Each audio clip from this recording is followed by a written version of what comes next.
US president നമ്മുടെ Trump ആശാനെ തട്ടും എന്നാണ് ഇറാനിൽ നിന്നുള്ള വാർത്തകൾ പുറത്തു വരുന്നത്. ഇറാൻ്റെ ഖമനയുടെ സംസ്കാര ചടങ്ങുകളുമായി ബന്ധപ്പെട്ട് നടന്ന വലിയ റാലിയിൽ ഒരുപാട് ആൾക്കാർ പങ്കെടുത്ത റാലിയിൽ അവർ പറയുന്നത്, ആ റാലിയിലൊക്കെ വിളിച്ചു പറയുന്നത് ഡെത്ത് ടു ട്രംപ് എന്നുള്ള രീതിയിലുള്ള സംസാരങ്ങൾ ഒരു ഭാഗത്ത് നിന്നുണ്ടാകുകയും അങ്ങനെ പേടിച്ചിട്ട് എന്നുള്ള രീതിയിലാണ് ട്രംപ് അണ്ണൻ വീണ്ടും ഇറാനിലേക്ക് ശക്തമായ ബോംബിങ്ങും കാര്യങ്ങളൊക്കെ നടത്തിയിരിക്കുന്നത് എന്നൊക്കെയാണ് ഇപ്പോഴുള്ള റിപ്പോർട്ട്. വാർത്തകൾ രണ്ട് തരത്തിൽ റിപ്പോർട്ട് ചെയ്യുന്നുണ്ട്. വേറൊരു തരത്തിലുള്ള വാർത്തകൾ പറയുന്നത് യൂറോപ്യൻ യൂണിയൻ്റെ, അതായത് ഫ്രാൻസിൻ്റെയും ഇറ്റലിയുടെയും മറ്റുള്ള രാജ്യങ്ങളുടെ സമ്മർദ്ദം മൂലമാണ് ഈ ഒരു ഡീൽ എന്നുള്ള ട്രീറ്റിയിലേക്ക് ട്രംപ് എത്തിയതെന്നും ട്രംപിന് ഈ ഒരു സമാധാന കരാറിൽ യാതൊരു താല്പര്യവുമില്ല എന്നുള്ള രീതിയിലാണ് വേറൊരു വാർത്ത വരുന്നത്. അതുമാത്രമല്ല, ഇതിൻ്റെ മുന്നേ ഉണ്ടായ യുദ്ധത്തിൻ്റെ ഇടക്കാല വെടിനിർത്തലിനുമൊക്കെ നിന്ന് ട്രംപിന് കോടാനുകോടി ഡോളർ, അതായത് ബില്യൺ ഡോളേഴ്സ് ട്രംപിന് മാർക്കറ്റിൽ നിന്നും, അതുപോലെ തന്നെ ജെറാൾഡ് കുഷ്നർ തൻ്റെ ഇൻസൈഡർ ട്രേഡിങ്ങിലൂടെ ട്രംപിൻ്റെ മകളുടെ ഭർത്താവായ ജെറാൾഡ് കുഷ്നറും ട്രംപിൻ്റെ മകനായ ജൂനിയർ ട്രംപൊക്കെ കോടാനുകോടി മില്യൺസ് ഡോളേഴ്സ് ഉണ്ടാക്കിയിട്ടുള്ള എന്നുള്ള വാർത്തകളാണ് ഒരു ഭാഗത്ത് വരുന്നത്. എന്തുതന്നെയായാലും ഇപ്പോൾ മാധ്യമങ്ങൾ റിപ്പോർട്ട് ചെയ്യുന്നത്, പുതിയ റിപ്പോർട്ടുകൾ പ്രകാരം നമുക്കൊന്ന് നോക്കാം എന്താണ് വാർത്തകൾ പറയുന്നത്. To kill President Trump. Let's go to Ryan Smith at the live desk. And Ryan, what are you learning from this new report? Well, Didi, breaking tonight, Israel reportedly sharing brand new intelligence here that appears to show Iran now working on a new plan to assassinate President Trump. The Wall Street Journal first to report on this, that this could have been potentially a real driving factor for the decision for the president to leave the NATO summit in Turkey on the old Air Force One yesterday. U.S. officials then cited NATO സമ്മിറ്റിൽ പങ്കെടുക്കുകയായിരുന്ന Trump വധഭീഷണി കേട്ടിട്ട് അതിൻ്റെ പകുതിക്കുന്ന് ഇറങ്ങി ഓടി എന്നൊക്കെയാണ് report. അതുപോലെ air force Qatar കൊടുത്തൊരു എയർഫോഴ്സിൻ്റെ പുതിയൊരു വിമാനമുണ്ട്, അത് എയർഫോഴ്സ് 1 എന്ന് പറയും. അത് ഉപയോഗിക്കാതെ എയർഫോഴ്സ് 1 പഴയ വിമാനം ഉപയോഗിച്ചുകൊണ്ട് പെട്ടെന്ന് തന്നെ അവിടുന്ന് ഓടിപ്പോവുകയുണ്ടായെന്നാണ് റിപ്പോർട്ട് പറയുന്നത്. അതുമാത്രമല്ല, ഈ വാർത്ത വന്നതിൻ്റെ ആ ദിവസവും തലേ ദിവസമൊക്കെ കനത്ത വ്യോമാക്രമണം, ഇറാനിലേക്ക് വളരെ ശക്തമായിട്ടുള്ള മിസൈലുകളും ബോംബുകളും ഒക്കെയായി ഇറാൻ്റെ പല മേഖലകളിലും ആക്രമണം അയച്ചുവിട്ടിട്ടുണ്ടായിരുന്നു അമേരിക്ക. ഇത് രണ്ട് തരത്തിലാണ് ഇതിനെ വിശകലനം ചെയ്യുന്നത്. ഒന്ന് പറഞ്ഞ പോലെ മാർക്കറ്റ് ലിങ്ക്ഡും, രണ്ടാമത് ചതി, ഡീല് നിലനിൽക്കരുത്, ഇസ്രായേലിന് വേണ്ട കാര്യം അമേരിക്ക ഇസ്രായേലിന് വേണ്ടി ചെയ്തു കൊടുക്കുന്ന രീതിയിലാണ് ടോക്കുകൾ വരുന്നത്. has yet been shared. The White House responding to the threats today, saying this really is nothing new. You know, the life of a president is very dangerous. I'm number 1 on the kill list for Iran. They're lovely people. I'm number 1. It's out all over the place. I'm their number 1 because they're scum. That's the way they act, and that's the way they've done it for 47 years. സ്ഥിരം പല്ലവി, ഇയാളുടെ സ്ഥിരം ക്ലീശയാണ്. ഇയാൾ പറയുന്നത് ഇറാൻ്റെ ലിസ്റ്റിൽ number 1 ഞാനാണ്. ഒരു പ്രസിഡൻറ്റിൻ്റെ ജീവിതം എന്ന് പറഞ്ഞു കഴിഞ്ഞാൽ ഏത് നിമിഷവും ജീവൻ പോകാവുന്ന പണിയാണ് പ്രസിഡന്റ് പണി. നിങ്ങളൊക്കെ വിചാരിക്കുന്നത് പോലെ പ്രസിഡന്റ് പണി എന്ന് പറഞ്ഞാൽ തിന്നുക, ഉറങ്ങുക, വീണ്ടും തിന്നുക, വീണ്ടും 2 ഡയലോഗ് അടിക്കുക, അവിടെ മീറ്റിങ്ങിന് പോവുക, ഇവിടെ മീറ്റിങ്ങിന് പോവുക, കിടന്നുറങ്ങുക എന്നുള്ള രീതിയിലല്ല. എൻ്റെ ജീവിതം വളരെ അപകടത്തിലാണ് എന്നുള്ള രീതിയിലുള്ള ഇയാളുടെ സ്ഥിരം ക്ലീശേ. പ്രായത്തിൻ്റെതായ വിഷയങ്ങളുമുണ്ട്. പ്രായം എത്തിക്കഴിഞ്ഞാൽ കണ്ടല്ലോ കുട്ടികളുടെ മനസ്സാവെന്ന് പറഞ്ഞ പോലെ. പിന്നെ ഇയാൾ അറ്റൻഷൻ സീക്കറാണ്. ഇയാൾ ചില ADHD പോലെയുള്ള ഒരു അറ്റൻഷൻ സീക്കറാണ് ട്രംപ് ആശാൻ.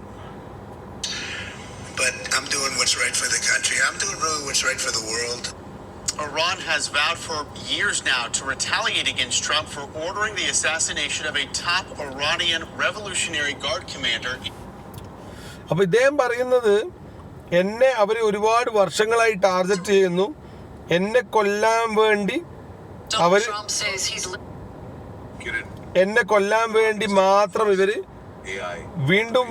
വീണ്ടും പല പദ്ധതികൾ ഉണ്ടാക്കിയിട്ടുണ്ടെന്നും ഞാൻ ഏത് നിമിഷവും വധിക്കപ്പെടാം എന്നുള്ള രീതിയിലാണ് അദ്ദേഹത്തിൻ്റെ ഇത്. അതുപോലെ തന്നെ അദ്ദേഹം ഇപ്പം പറയുന്നത്, അഥവാ ഞാൻ കൊല്ലപ്പെടുകയാണെങ്കിൽ ഞാൻ സോക്കോൾഡ് ഇവരാൽ കൊല്ലപ്പെടുകയാണെങ്കിൽ എന്തൊക്കെ കാര്യങ്ങൾ ചെയ്യണം, ഇറാനെ ഏതൊക്കെ രീതിയിൽ, എന്തൊക്കെ ഒരു മനുഷ്യരാണെന്ന് തോന്നുന്നു. ഇയാളെ കൊല്ലാനുള്ള പദ്ധതി ഇട്ടുന്നതന്നെ ഇയാളാണ് പറയുന്നത്, അതിന് അവരാരും പറഞ്ഞില്ല.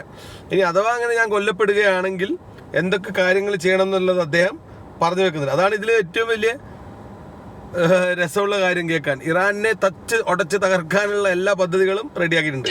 On what the US military should do if he's assassinated by Iran. Diplomatic talks are still underway between Washington and Tehran, but the president confirmed the ceasefire is over.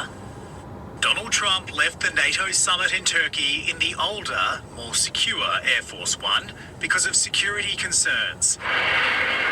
And now we know the US president has a plan if Iran was ever successful in its efforts to assassinate him, telling the New York Post, "I've left instructions if anything happens to just literally bomb them at levels that they've never."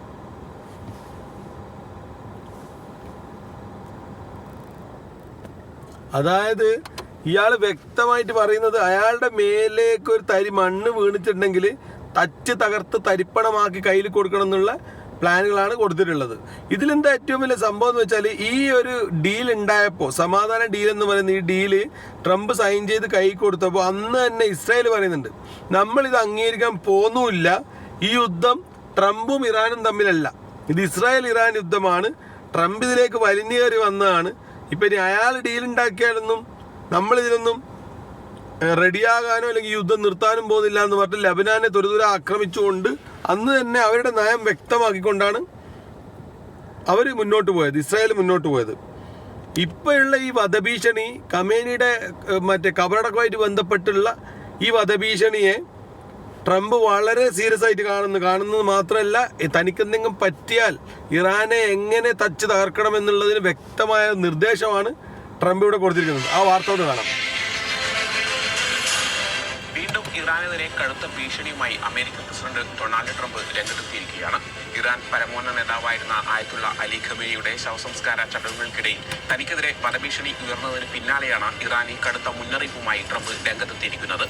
Iran എന്തെങ്കിലും തരത്തിലുള്ള അക്രമത്തിന് മുതിർന്നാൽ രാജ്യം പൂർണ്ണമായും തകർത്ത് തരിപ്പണമാക്കുമെന്നാണ് ട്രംപിന്റെ ഭീഷണി. കഴിഞ്ഞ ഫെബ്രുവരി 28-നുണ്ടായ വ്യോമാക്രമണത്തിലാണ് ഇറാന്റെ പരമോന്നത നേതാവായിരുന്ന 86-കാരൻ ആയത്തുള്ള അലി ഖമേനി കൊല്ലപ്പെടുന്നത്. ഇറാന്റെയും ഇറാഖിന്റെയും വിവിധ നഗരങ്ങളിൽ ദിവസങ്ങൾ നീണ്ട വിലാപയാത്രകൾക്ക് ശേഷമാണ് ഈ ആഴ്ച അദ്ദേഹത്തിന്റെ ഭൗതിക ശരീരം സംസ്കരിച്ചത്. ഈ ചടങ്ങുകൾക്കിടയിലാണ് US പ്രസിഡന്റ് ഡൊണാൾഡ് ട്രംപിനെയും ഇസ്രായേൽ പ്രധാനമന്ത്രി ബെന്യാമിൻ നെതന്യാഹുവിനെയും വധിക്കാൻ ആഹ്വാനം ചെയ്യുന്ന പോസ്റ്ററുകളും ബാനറുകളും ജനങ്ങൾ പരസ്യമായി ഉയർത്തിയത്. ഇതിന് പിന്നാലെയാണ് തന്റെ സോഷ്യൽ മീഡിയ പ്ലാറ്റ്ഫോമായ ട്രൂത്ത് സോഷ്യൽ വഴി ട്രംപ് ഇറാനെതിരെ ആഞ്ഞടിച്ചത്. ഇറാൻ സർക്കാർ ഭീഷണി നടപ്പിലാക്കാൻ തുടങ്ങിയാൽ അവരെ ലക്ഷ്യമിട്ട് 1000 മിസൈലുകൾ സർവ്വസജ്ജമായി നിലയുറപ്പിച്ചിട്ടുണ്ട്. തൊട്ടു പിന്നാലെ ആയിരക്കണക്കിന് മിസൈലുകൾ വേറെയും പാഞ്ഞെത്തും. എന്ന് മാത്രമല്ല, US സൈന്യം ഇറാന്റെ എല്ലാ പ്രദേശങ്ങളെയും പൂർണ്ണമായി തകർത്ത് തരിപ്പണമാക്കുമെന്നും ഒടുവിൽ അല്ലാഹുവിനെ സ്തുതിയും പറഞ്ഞാണ് ട്രംപ് തന്റെ ട്രൂത്ത് അക്കൗണ്ട് പങ്കുവെച്ച പോസ്റ്റിൽ കുറിച്ചിരിക്കുന്നത്. യുദ്ധസമയത്തും അതിനുശേഷമുള്ള വെടിനിർത്തൽ കാലയളവിലും ട്രംപ് പലതവണ അല്ലാഹു എന്ന പദം ഉപയോഗിക്കുകയും ഇറാന്റെ സംസ്കാരത്തെ തുളച്ചു നീക്കുമെന്ന് ഭീഷണിപ്പെടുത്തുകയും ചെയ്തിട്ടുണ്ട്. ട്രംപിന്റെ ഇത്തരം പ്രതികരണങ്ങൾ ഇസ്ലാമിനെ പരിഹസിക്കുന്നതിന് തുല്യമാണെന്ന് മുസ്ലിം സംഘടനയായ council of American Islamic relations ഇനി അതും പിടിച്ചിട്ട് വന്നു. അതിൻ്റെ ഇടക്ക് വാർത്ത ഈ മീഡിയാസിൻ്റെ ഏറ്റവും വലിയ പ്രത്യേകത എന്താ അറിയോ, അവർ വാർത്തകൾ പറയാൻ ശ്രമിക്കുമെങ്കിലും അതിൻ്റെ ഇടയിലൊരു കോലിട്ടങ്ങ് തിരുത്തും. ഏത് ട്രംപ് ഇപ്പം ഈ യുദ്ധം തുടങ്ങിയ മുതൽ പ്രൈസ് ടു ബി അല്ലാ അല്ലെങ്കിൽ അസ്സലാമു അലൈക്കും ഇൻഷാ അല്ലാ എന്നുള്ള ട്രംപ് പറയുന്നുണ്ട്. അയാൾ ഒരു കിളി പോയ സാധനമാണെന്ന് ലോകത്തുള്ള എല്ലാവർക്കും അറിയാം അല്ലേ. അപ്പോൾ ഈ വാർത്താ പ്രവർത്തനം പറയാം, ഇത് ഇസ്ലാമിനെ അതിൻ്റെ ഇടയ്ക്ക് കളിയാക്കുന്ന, എടോ ഇസ്ലാമിക രാജ്യം നേരിട്ടിട്ട് ആക്രമിച്ച് നശിപ്പിക്കുന്ന ഒരാൾക്ക് പിന്നെ പ്രത്യേകിച്ച് കളിയാക്കേണ്ട ആവശ്യമുണ്ടോ? അതല്ലെങ്കിൽ അതൊക്കെ ഒരു വാർത്തയിൽ പറയേണ്ട ഒരു കാര്യമാണോ? ട്രംപ് കളിയാക്കാൻ നിൽക്കുന്നതൊക്കെ അദ്ദേഹം വ്യക്തമായിട്ട് ട്രംപിൻ്റെ കാര്യം ട്രംപ് പറയുന്നുണ്ട്, ഞാൻ ഇന്ന രാജ്യങ്ങൾ ആക്രമിക്കും. ഇതിൽ മതവും കാര്യങ്ങളൊന്നും കുത്തിക്കയറ്റുന്നത് ഒരു വാർത്താ പ്രവർത്തനം ചെയ്യേണ്ട കാര്യമല്ല. ട്രംപിൻ്റെ ലക്ഷ്യം വ്യക്തമാണ്, അത് വ്യക്തമായിട്ട് പറഞ്ഞിട്ടുണ്ട്. അത് ബിസിനസ്സാണ്, അത് മാർക്കറ്റ് ലിങ്ക്ഡ് ആണ്, അത് ഡോളറിനെ ബന്ധിപ്പിച്ച് കിടക്കുന്നതാണ്, അത് പെട്രോളിനെ ബന്ധിപ്പിച്ച് കിടക്കുന്നത്, ഡീസലിനെ ബന്ധിപ്പിച്ച് കിടക്കുന്നതാണ്, ക്രൂഡ് ഓയിലിനെ ബന്ധിപ്പിച്ച് കിടക്കുകയാണ്, ഗോൾഡ് മാർക്കറ്റിനെ ബന്ധപ്പെട്ട് കിടക്കുകയാണ്. അമേരിക്ക ഒരു രാജ്യത്തോട് യുദ്ധം ചെയ്യുന്നത് അതിലൊരിക്കലും ആ രാജ്യത്തെ ഇല്ലാതാക്കുക എന്നല്ല, കൊള്ളയടിക്കുക എന്നുള്ള അവരുടെ ലക്ഷ്യം. ഇപ്പോൾ വെനിസുലയിൽ എന്താ ചെയ്ത്, പ്രസിഡന്റ് നേരെ തട്ടിക്കൊണ്ട് വന്നിട്ട് വെനിസുലേൻ്റെ ഭരണം ഇങ്ങ് പിടിച്ചെടുത്തു അമേരിക്ക. എന്തിനാണ്? ലോകത്ത് ഏറ്റവും കൂടുതൽ ഓയിലുള്ള രാജ്യമാണ് വെനിസുല. എത്രയോ ബാരൽ ഇനിയൊരു 50 വർഷത്തേക്ക് കൂടി അമേരിക്ക ഉപയോഗിക്കേണ്ട ഓയിൽ വെനിസ്വേലയുടെ കയ്യിലുണ്ട്. അത് മൊത്തം പിടിച്ചെടുത്തിട്ട് ഇങ്ങോട്ട് കൊണ്ടുവന്ന് അവിടെ വെച്ചു. ഇറാഖ് ആക്രമിച്ചു, അവിടെയുള്ള ഓയിൽ കൊള്ളയടിച്ചു. സിറിയ ആക്രമിച്ചു, അവിടെയുള്ള ഓയിൽ കൊള്ളയടിച്ചു. വർഷങ്ങളായി അവർ ചെയ്യുന്ന ഒരു ബിസിനസ് തന്ത്രം മാത്രമാണിത്. അപ്പോൾ ഇറാനെ ആക്രമിക്കുന്നത്, ഇറാനും ലോകത്ത് വലിയൊരു ഉൽപ്പാദകരാണ്, ഓയിലിൻ്റെ, ഗ്യാസിൻ്റെയും നാച്ചുറൽ ഗ്യാസിൻ്റെയും ഒക്കെ വലിയൊരു ഉൽപ്പാദകരാണ്. അങ്ങനെയാണ് ആക്രമണം തുടങ്ങിയത്. അതിൽ പിന്നെ ഖമേനിയെയും മക്കളെയും രാഷ്ട്രീയവും മതവും ഒക്കെ കൂട്ടിക്കുഴച്ച് ഒരു മസാല ദോശ ആക്കാൻ ശ്രമിച്ചെന്ന് മാത്രമേ ഉള്ളൂ. അപ്പോൾ ഇപ്പോൾ ഉള്ള വിഷയം ട്രംപിനെ കൊല്ലാൻ ശ്രമിക്കുന്നവർ ആരും കൊല്ലാനൊന്നും ശ്രമിക്കുന്നില്ല. ട്രംപിനെ കൊല്ലാനൊന്നും ഇപ്പോൾ ഇറാൻ വിചാരിച്ച് നടക്കുന്നുള്ള കാര്യമൊന്നും ഒരിക്കലും നമുക്ക് ആർക്കും ബുദ്ധിയുള്ള ആർക്കും വരാമെന്ന് ഇപ്പോൾ നടക്കാൻ പോകുന്ന കാര്യമല്ല. പക്ഷേ ഇറാൻ്റെ തെരുവുകളിൽ അവരുടെ പരമോന്നത നേതാവ് മരിച്ചതിൻ്റെ ഒരു റിയാക്ഷൻ എന്ന പോലെ അവർ ജനങ്ങൾ മറ്റേ ട്രംപിനെ കൊല്ലും, നെതന്യാഹുവിനെ കൊല്ലും എന്നൊക്കെ ജനങ്ങൾ വിളിച്ചു പറയും. ജനങ്ങളുടെ വിഷമം, സങ്കടം കൊണ്ട് ഇങ്ങനെ പറയുന്നുണ്ട്. അത് പ്രാവർത്തികമാക്കാൻ പോകുകയാണെന്നൊക്കെ വിചാരിച്ചിട്ട് മുൻകൂട്ടി അവർ ആക്രമിച്ചിട്ട് ഇതൊക്കെ ഒരു പ്രഹസന നാടകം മാത്രമാണ്. ഈ ഒരു വിഷയത്തിൽ തുടക്കം മുതൽ ഞാൻ പറയുന്നുണ്ട്, ഇത് പ്ലാൻഡ് ആയിട്ടുള്ളൊരു വാറാണ്. ഇത് പെട്ടെന്ന് പൊട്ടിപ്പുറപ്പെട്ടൊരു വാറൊന്നല്ല. ഇറാനെ അവരൊരു ഭാഗത്തേക്ക് ആദ്യം മാറ്റി വെച്ചതാണ് ഈ ഒരു വിഷയത്തിലേക്ക് വേണ്ടിയിട്ട്. അതിപ്പോൾ ഇടയ്ക്കിടയ്ക്കായിട്ട് മാർക്കറ്റുമായിട്ട് ലിങ്ക് ബന്ധപ്പെട്ടുകൊണ്ട് പെട്ടെന്ന് ഇപ്പോൾ എല്ലാം സമാധാനമായി നിൽക്കുന്നതെന്ന് തോന്നുമ്പോൾ അവിടെ ഒരു അനുശോചനമൊക്കെ നടക്കുമ്പോൾ പെട്ടെന്ന് പോയിട്ട് കുറേ ബോംബിടുക, അപ്രതീക്ഷിതമായ ഒരു ആക്രമണം നടത്തിയിട്ട് അപ്പോൾ മാർക്കറ്റിലെല്ലാം ഉറങ്ങിക്കിടക്കുകയാണ്. ഇവർക്ക് വേണ്ടുന്ന പോലെ മാർക്കറ്റിനെ ഇവർ മാനിപ്പുലേറ്റ് ചെയ്ത് കഴിഞ്ഞു. ഈ ഒരു കാലയളവിൽ സമാധാന ഉടമ്പടി ഒപ്പിടുമ്പോൾ മാർക്കറ്റിൽ ബന്ധപ്പെട്ട് കിടക്കുന്ന, ഷെയർ മാർക്കറ്റുമായി ബന്ധപ്പെട്ട് കിടക്കുന്ന ഫണ്ടുകൾ, മ്യൂച്വൽ ഫണ്ടുകളും പിന്നെ IPO ഫണ്ടുകളുമായിട്ട് ബന്ധപ്പെട്ട് കിടക്കുന്ന കമ്പനികളിൽ എന്താ ചിന്തിക്കുന്നത്? സമാധാനമാണ്, എല്ലാവരും നിക്ഷേപം കൊണ്ടുപോകാം. വില ഭാഗത്തുനിന്നും നിക്ഷേപം എല്ലാ ഇന്ത്യൻ മാർക്കറ്റ് ആയിക്കോട്ടെ, അമേരിക്കൻ സ്റ്റോക്ക് എക്സ്ചേഞ്ച് ആയിക്കോട്ടെ, NSE ആയിക്കോട്ടെ, വേൾഡിൽ ഏത് രാജ്യത്തിൻ്റെ സ്റ്റോക്ക് മാർക്കറ്റ് ആയിക്കോട്ടെ, അവിടത്തേക്ക് പൈസ കുമിഞ്ഞുകൂടി അടിയും. സമാധാനമായി ട്രംപ് സമാധാന ഡീലൊപ്പിട്ടു, ഹൊർമൂസ് തുറന്നു എന്നൊക്കെ പറഞ്ഞ് എല്ലാവരും പൈസ കൊണ്ട് ഇട്ടു.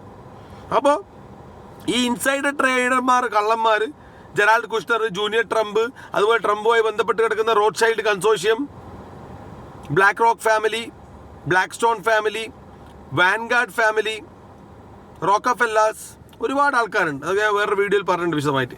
ഈ കമ്പനികളൊക്കെ മാർക്കറ്റിൽ നിന്ന് എവിടെയാണോ യുദ്ധം കൊണ്ട് ബെനിഫിറ്റ് ഉണ്ടായ സ്കീമുകൾ, സ്റ്റോക്കുകളൊക്കെ വാരിക്കൂട്ടുകയാണ്. ഓക്കെ, അവർ വെയിറ്റ് ചെയ്യാണ്. എന്തിനാണ്? ട്രംപ് ഇന്ന ദിവസം അടിക്കുന്നവർക്കറിയാം. അപ്പോൾ ഈ ഒരു കാരണം ഉണ്ടാക്കി. ഖമേനി കൊല്ലപ്പെടുമ്പോൾ പൊതുവായിട്ട് ജനങ്ങൾ ഏതെങ്കിലും ഒരു 1,00,000 ജനങ്ങളിൽ ഒരാൾ പറയുമല്ലോ ട്രംപിനെ കൊല്ലണം എന്നൊരു മുദ്രാവാക്യം വിളിക്കുമല്ലോ.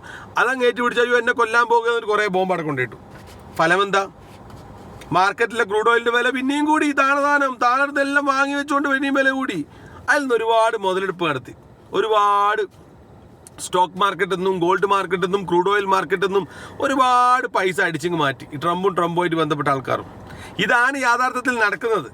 പക്ഷേ ഇപ്പോൾ നമ്മൾ നേരത്തെ കേട്ട വാർത്ത പോലെ ഇവരെന്താ പറയുന്നത്? ട്രംപ് ഇസ്ലാമിനെ അപമാനിക്കുന്നു, ട്രംപ് അവിടെ വെടിവെക്കുന്നു, ഇവിടെ വെടിവെക്കുന്നു. എവിടെ? അങ്ങനെ ഇറാനെ നശിപ്പിക്കാനാണ് ഇവരുടെ ലക്ഷ്യമെങ്കിൽ ട്രംപ് അന്ന് പറഞ്ഞ പോലെ 4 days മതി എന്നല്ലേ പറഞ്ഞത്. അപ്പോൾ ഇതിൻ്റെ ഇതൊരു ബിസിനസ് വാറാണ്. ഇതൊരു മാർക്കറ്റുമായിട്ട് ബന്ധപ്പെട്ട് കിടക്കുന്ന കച്ചവട യുദ്ധമാണിത്. ആ രീതിയിൽ ഇതിനെ മനസ്സിലാക്കിക്കൊണ്ട് മാത്രം മുന്നോട്ട് പോകുക. അതിൻ്റെ ഇടയ്ക്ക് ഇങ്ങനെ ഒരുപാട് വാർത്തകൾ വരും.